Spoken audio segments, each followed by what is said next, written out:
Thanks so much for being with us. We begin with a developing story we're following for you, the hearing that could force Attorney General Curtis Hill out of office. Testimony today has included witnesses who saw Hill dirty dancing the night he's accused of groping 4 women.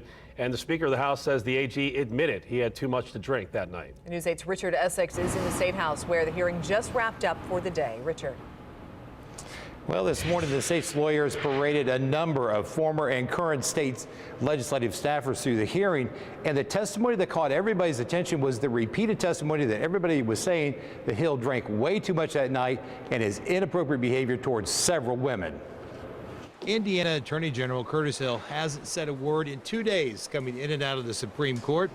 Behind the closed doors of the hearing, the state presented a number of people that testified they saw an intoxicated and at times predatory acting Curtis Hill. Longtime Senate staffer Donna Smith said that she witnessed a glassy-eyed Hill leaning against the bar at AJ's, rubbing his body against every woman that passed him. She went on to say that the behavior was so obvious that other people in the bar had noticed.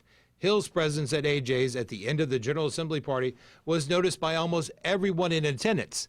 Statewide elected officials don't typically attend this, and it is considered to be strictly a legislative event, which made his behavior even more noticeable to the legislative staff and the lobbyists that did attend.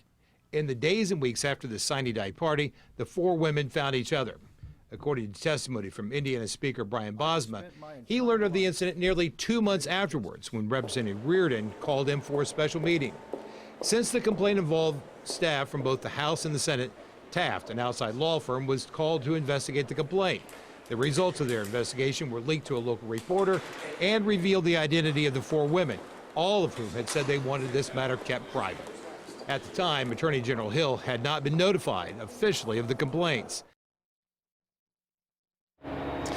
The state has said that they would call 15 witnesses and that they would wrap up by Wednesday at noon. Now, we understand the state is trying to call Curtis Hill to testify, which could happen tomorrow morning. In the State House, Richard Essex, Wish TV, News 8.